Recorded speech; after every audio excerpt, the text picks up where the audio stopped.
Hello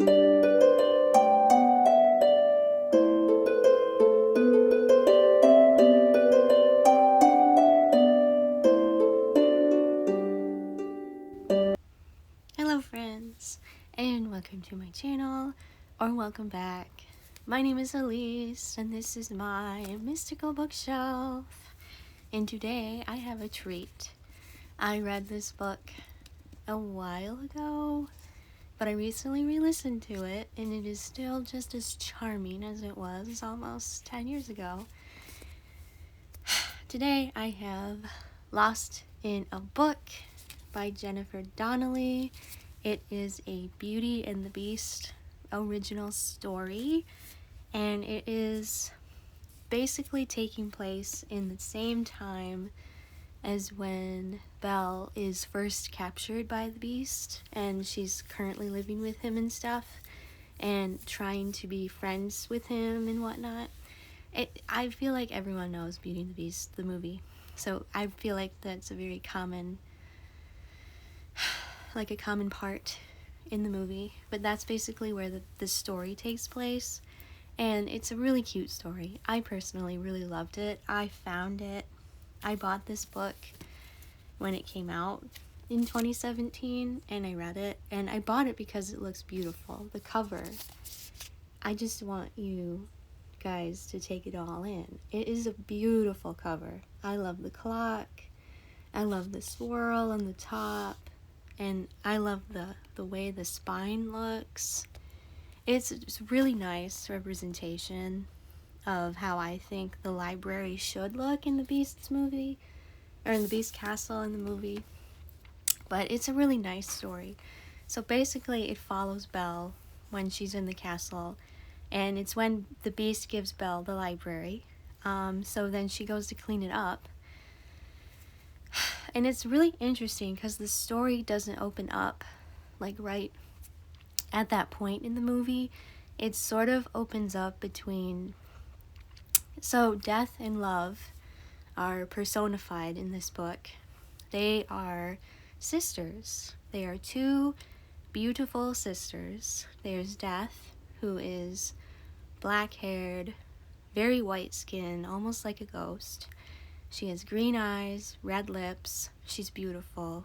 She's dangerous, obviously. And then we have Love, who is also equally as beautiful. I think she has a darker complexion than Death. She's got really nice platinum blonde hair, almost white. Her eyes are also the same color.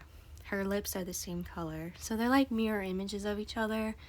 So Death is sort of like the stark white, and Love is like, I think her skin is a little brownish colored maybe. I think that's how it's described. But they're like mirror images of each other. And the opening scene is when they're playing chess with each other, which is something that they always do. They always wonder who's going to win, Death or Love.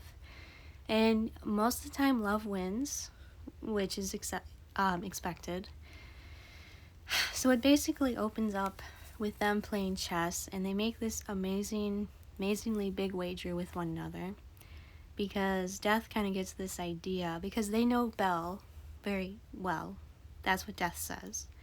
And I think Death knows Belle exceptionally well because she says she met her mother. And I think then when we hear that, it's basically saying that Death met Belle when her mom passed away. So that's what I gather when I hear Death say that. And so they know that Belle is really smart and loving, and she's very bookish. She loves books. So Death makes this wager with Love that she won't get the Beast to fall, or that she won't be able to love the Beast. That's the wager. It's basically like the premise of the movie. It's like the Beast is cursed, and we have to figure out how can Belle manage to love someone like that. And Death is hoping that she'll win in this wager. And Love wagers as well, and she says she knows Belle's heart, and she knows that Belle will find a way to love the Beast. And we all know how the movie ends. Obviously, Death doesn't win love wins, love conquers all, as the saying goes. And it's really just an interesting interlude in the movie in terms of like how high the stakes are, because when Death is kind of a sneaky character in this book, she's very conniving, and she ends up coming up with this like this book in the library that Belle finds, and it's magical. And that's where the title of the book comes from, Lost in a Book, because Belle ends up finding this book in the library called Nevermore, and it's an enchanted book, and Beast explains to her that some books are enchanted. And I don't know if it's stated in the movie that they're enchanted books as well. We don't really get that a whole lot of Belle in the library in the Disney production, so I think that's kind of why Jennifer chose that part of the movie, because there's a lot of room for interpretation with how that scene can be expanded, and I think it's really interesting how she expands it and makes it, she basically makes her own little world in the movie Beauty and the Beast. Because Nevermore, it kind of reminds me, someone said on Goodreads it reminded them of Alice in Wonderland. And when I read it the first time, I completely agree. It does remind me of Alice in Wonderland. And when I was listening to it, because I found it on Libby, and I was like, wow, this is a really good retelling of the Beauty and the Beast movie. A really great adaptation and interesting interlude to the story that we all know and love. There's really good characters in the Nevermore universe. So Belle ends up meeting Death herself in Nevermore, but she's called the Countess. And she has this name that I think is French that means death, because Belle's kind of startled by it when she first hears the name. And the Countess it says to her, oh, it's just a family name that's just been passed down to me through the generations that I've been here. Because she's sort of the puppet master in the Nevermore realm. And it's a really beautiful realm. It's so lush and rich. There's lots of good imagery. There's lots of interesting people that you meet. And it's kind of sad when you realize that it's not real. Because what Death is doing to Belle is she's kind of preying on Belle's insecurities and loneliness, because that's something that Jennifer Donnelly really expands upon that the movie doesn't really expand upon, because it's never really stated that Belle feels lonely in the Disney's movie production, but it's kind of gathered that you would feel lonely, because I think Belle is in the castle for quite a long time in the movie. So it's kind of expected that Belle would be lonely, but that's not something that the film really touches upon. So I was really interested when Jennifer kind of brings in those feelings of Belle is lonely, she wants human connection, she doesn't want to be with the Beast, like at this present moment. Like this is the part of the movie where they're sort of getting to that friendly stage with each other, but it's not like set in stone. And she really loves all of the magical creatures and the magical inanimate objects. And she knows that they are people, like Mrs. Potts and Chip. They are like actual people in the end of the movie.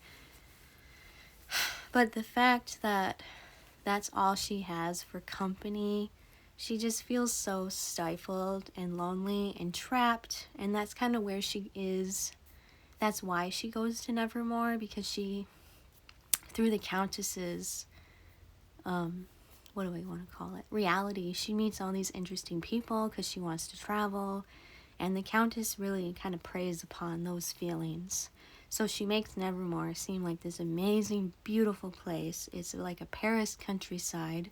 You can go wherever you want. You can write whatever story you want. And another thing that I find interesting about this book in particular is that it talks about like the good effects of reading, how it can help you like process certain emotions that you have, but it also can promote feelings of escapism. And it kind of delves into the when is escaping into a fantasy universe problematic. And this is like when Belle, towards the end of the book, it is very problematic because Belle ends up wanting to be in Nevermore more than she wants to be in the real world. And everyone's kind of concerned about her in the book, especially because she kind of disappears for hours and she ends up losing sleep going to Nevermore. And it's a really interesting take on how escapism can be like a bad thing, and reading can be a bad thing when it's taken out of moderation, when you do it too much. And there's a really great quote that the Beast says. He says that you don't want to just live in someone else's story. You want to write your own. And I really love that quote. That's really great. Like, that's a great one-of-a-kind quote that Jennifer puts in the book that the Beast says. And it's really fun. It's a fun-loving, kind of fluffy little interlude in the movie, in the book, like the story that Jennifer's telling. And I just really enjoyed it. It's a solid 4-star to me. I can't say enough good things about it. And it really, I love that it talks about how reading can be helpful, but it can also be problematic. Because Belle wants to escape this harsh reality, but she knows that she can't. And as she goes through Nevermore, she kind of realizes that it's not as it seems. And it's really interesting watching her like grow in this story compared to the movie, because you can see where she's starting to notice things in Nevermore that don't seem quite real. Like the Countess ends up bringing a caricature of her father into the world as well, and that's also something that I found heartbreaking, because I don't know if she ever does see her father again in the movie. I don't think she does, but she might. And it's been a while since I watched Beauty and the Beast. I should rewatch it sometime. But this book was a really good representation of how the library scene can be expanded. And so Belle is kind of like taken aback when she sees her father, because she's like, I haven't seen him in so long. And that's kind of the part where she's like, I want to stay in Nevermore forever. But it has its limitations, obviously, because it's also compared to like Persephone and Hades. And that's another thing that I love about this interpretation of Beauty and the Beast, this original story that Jennifer brings to the Disney realm, is there's a lot of talk about like Greek mythology and the parallels of the Countess and Belle being Persephone and Hades, with Persephone being Belle and the Countess being Hades. And then there's another story that compares the Beast and Belle in Aesop's fairy tales, or Aesop's fables, that is Androcles and the lion, and how that the Beast has this thorn in his heart instead of a thorn in his paw. And it's just really interesting, all the literary tie-ins that the Beauty and the Beast promotes, and I thought it was so cool. And it's easy listening. It's an easy book to read. It's not super long. It was like a 7-hour book, so I was able to finish it within the span of my workday. And I think this book overall is 341 pages, so it's not super long. It's really nice to listen to. It was even easier for me to read when I actually read it, but listening to it, I loved the narrator. The narrator was great. She did a really great job with Belle and the Countess and love. And I just loved all the good themes that this book promotes, where it's like you want to have a healthy relationship with things that you use for escapism. And I really like the message overall that love never fails, that love conquers all, because love does end up winning in the end, because Belle ends up getting out of Nevermore, because there was this thing of the rule of 3 where she had to eat 3 things and leave 3 things, and she would be bound to Nevermore, because death can't like take Belle's life before she's meant to pass away. That's something that was stated in the rules between love and death. And love also can't interfere with the Belle and the Beast and type of thing. But yeah, Death was really sneaky. She kind of tried to cheat the game a little bit with the rule of 3, but Belle ended up getting away, and the book would end and the movie would keep taking place, and it's like a nice little interlude in the Beauty and the Beast realm, and I think it's a good book.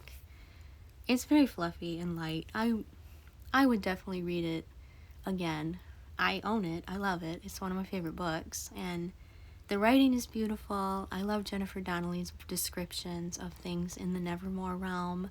She made it seem so real and lively, and the characters were great. She makes all these beautiful autonomous creatures in Nevermore. There's Otto, there's Henri, and even the Countess is a good character, even though we know that she's the villain. But she still seems really, like, it's interesting how Jennifer can paint her in a picture that seems unassuming, but we really know the truth, that she's conniving. But she makes it seem very, like, truthful to Belle and stuff. And it's just really good character interactions. And I love all the original characters that are created from Jennifer in Nevermore. And I just think it's a nice little tie-in with the Disney movie. It's very interesting. I recommend it heartily, and I don't really have a whole lot to say about it, but it is a good book. It's a little bit forgettable, but overall I enjoyed it, and I hope you enjoy it if you end up reading it. I do recommend it, and I thank you for watching.